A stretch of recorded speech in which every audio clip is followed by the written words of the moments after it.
नमस्ते, हमेशा खुश रहो बिटिया।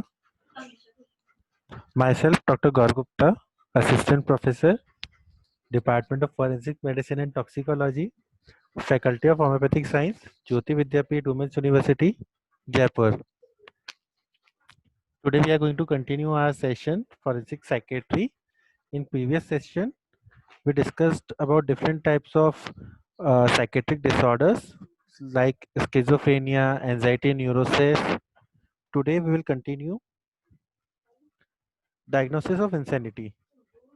In early stages, when symptoms are not prominent, no permanent delusions are present, and in borderline cases, the correct diagnosis becomes very difficult. The object of the clinical examination is to form an opinion about the patient's mind and the degree of responsibility. First, preliminaries. In the preliminaries, we note the name, age, sex, and address of person. Time of beginning and end of each examination should be noted.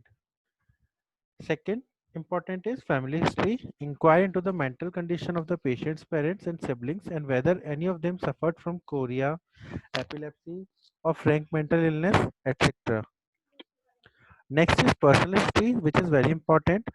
In this history, we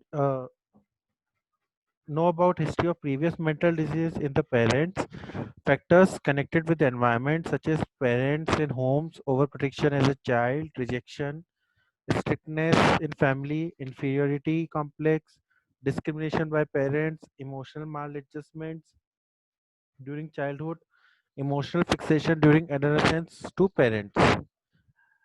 Psychogenic factors are very important, so these must be noted, such as depression, emotional conflict, and anxiety states.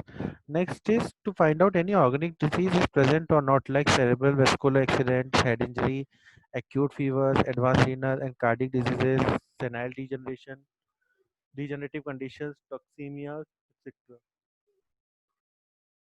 Drug dependence to opium, pethidine, barbiturates, alcohol, cannabis, heroin, etc. also should be noted down. Domestic difficulties, emotional shock, frustration in life, love, sex, etc. are also important. Next is physical examination. It is also important. In the physical examination, observe the patient manner of dressing and walking, bearing and gestures. Examine for the presence of deformities or malformation in the head or body. Note the pulse rate and body temperature. The skin may be dry and wrinkled, and the hands and feet may be moist. A complete and detailed physical examination should be carried out to exclude any disease. Mental conditions should also be noted down. In the mental condition, following observations should be recorded.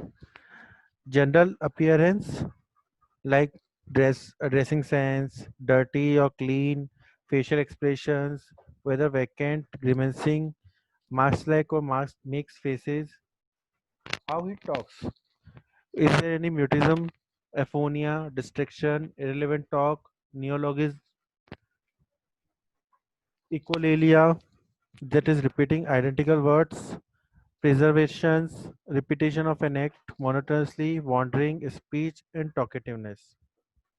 In speech should also be observed whether it is coherent, incoherent, aphasia, lulling, is there any lisping, drawling, slurring, or stammering, how he writes, is there any important thing that which can be noted down, how he behaves, his behavior is stereotype, preservations, mannerism, impulsive or lazy, stupor, automatic obedience, negativism, ecoplexia, etc. should be noted down. His moods also should be noted down.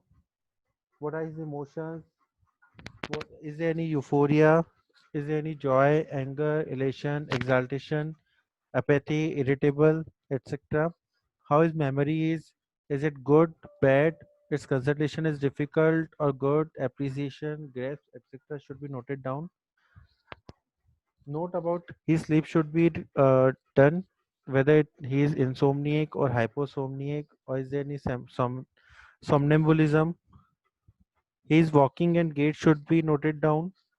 His attitude and postures, his sexual behavior, his attention, whether he is attentive, inattentive, his thought process, how he is oriented, is he preoccupied or his process is retarded, how is his power of orientation, thought contains, delusions, hallucinations, illusions, obsession, self consciousness, any of them is present or not. Other investigations are also important, just like blood, urine, CSF, and X ray, EEG, to rule out any pathological conditions.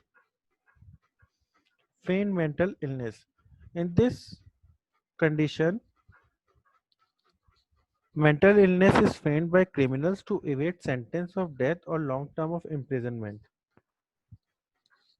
It is also done by soldiers or policemen to leave the service and by businessmen to avoid contracts. This session is powered by Digital Version 2.0 Jyoti Vidyapeeth Women's University. Hope you are satisfied with my digital session. If you have any query, please mention in comment box. I will resolve it. Thank you.